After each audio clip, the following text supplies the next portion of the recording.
We're visiting today with Theodora Lee of Theopolis Vineyards, and we're here in the Yorkville Highlands of Anderson Valley.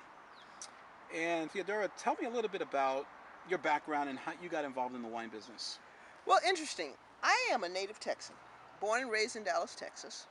I grew up in the city, but on Hmm. the weekends, I always went out to Ellis County, where my father had a small farm, Hmm. and I learned to drive on a tractor. Farming is in my blood. Hmm. My father raised cattle, and he had gardens, and he even used to pick muscadine grapes and make wine, and that sweet wine, which is why I only do dry wines, Right. never was good for my palate. Hmm. And so when I moved to California back in the 80s, I am a lawyer at Littler Mendelsohn, then an associate, now a partner. Several of my partners had vineyards.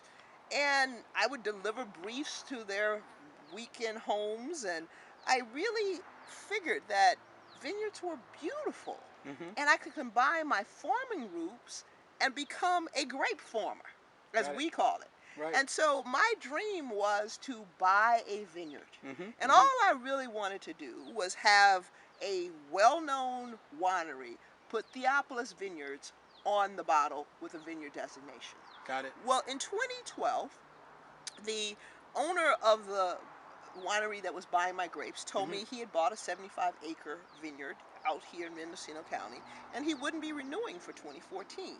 Right. But he would honor the, no, 2013, he would honor the contract for 2012. But that contract had a provision that the grapes had to be picked at 27 bricks. Unfortunately, Mother Nature started raining Hmm. before the grapes met 27 bricks. And for Right. those of you out there, that's the sugar level. So I had to pull because I couldn't leave them on and go through the rain. I delivered the grapes. He rejected the grapes because they didn't meet the contractual level. So I had 8 tons of grapes that I didn't know what to do with. Right. So I said, we've got to find a custom crush. We found a custom crush facility to make the wine. And then we had to make a decision of, well, the custom crush to crush the grapes and Right. make the juice. Right. You could have made grape juice, or you could have made wine. Right. And there's no money in grape juice, Hmm. and I like wine. So I actually bartered. I found a winery that was willing to make the grapes in exchange for the juice. And that's how I got my 2012 Petite bottled. Got it. And I bottled the 2012 Petite for the first time in September of 2014. So although I've been in the business since 2006, Right. I had the fortunate opportunity of selling my grapes to Mike Officer at Carlisle, where Robert Parker, the wine critic, gave it a 96 my first year out. It was great to begin. Fantastic. And throughout the years, I've had different buyers, but now I'm actually selling my grapes and making award-winning wines. Right. Now you have a name that's been given to you. Tell us what that name is and how it came to be. Well, I don't know if you noticed, I have a kind of a bouffant hairdo that I've had all my life because Right. I'm Texas, the big hair Dallas girl. And someone saw me on the tractor, a creative type, and dubbed me Theo-patra, Theopatra. Queen of the Vineyards, Right. okay? Which inspired the creative nature of my graphic artist who designed the wine bottle. Hmm. And if you see the wine bottle, it looks like Cleopatra, Right. but actually that's Theopatra, Theopatra. Queen of the Vineyard.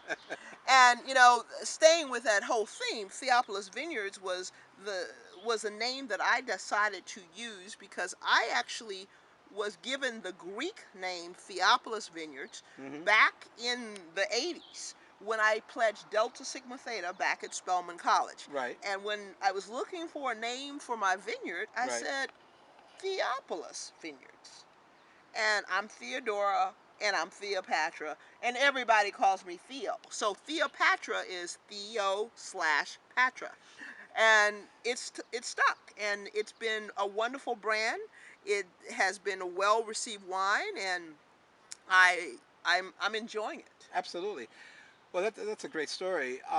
One final question, and I guess it's basically kind of like, what is the essence of Theopolis Vineyards in the sense of if you met someone and they said, look, I know nothing about you, I've never tasted your wine, describe to me what you're trying to do, what's your vision, what would you say? Well, first of all, I specialize in pleasure in the bottle. Okay. I've specialized in pleasure in the bottle going back to my high school days, Mm. my college days when I made Wonder Punch. My pleasure of choice now is wine. Hmm. And what I want to do is make wine accessible to all people because people think wine is just for the sophisticated snob people who are on Silicon Valley or on Wall Street. But wine can be enjoyed by everyone. And it doesn't have to be the most expensive. But one of the things, we are an artisan Right. winery. Hmm. We handpick, we handcraft our wines. The entire process for the Petit takes 2.5 years. The Rosé and the Symphony are 1 year. But one of the things that I think that make us unique is we specialize in unique quality wines. Symphony, there's only 1,000 acres planted in Okay. all of the United States. Hmm. This aromatic wine, which is a crossing between Grenache Greece and Muscat, is so unique and quality. The Rosé Petit, wonderful. I bottled the Petite and the Symphony 300 cases last year, Hmm. 2014. Right. This year I plan to bottle 800 cases. Hmm. I bottled the Rosé in April, and I bottled the 2014 version of the Symphony in April, and I'll be bottling what I hope to be my award-winning 2013 Petit-Tara, along with a Pinot Noir. And I will tell you, I want people to enjoy wine, celebrate life, Right. share it with family and friends, and eat great food Hmm. with Theopolis Vineyards wines. Well said. Thanks for having us today. Oh, it's been a pleasure. You are just a jewel. It's been a great afternoon, and I'm glad you've enjoyed our wines. Thank you.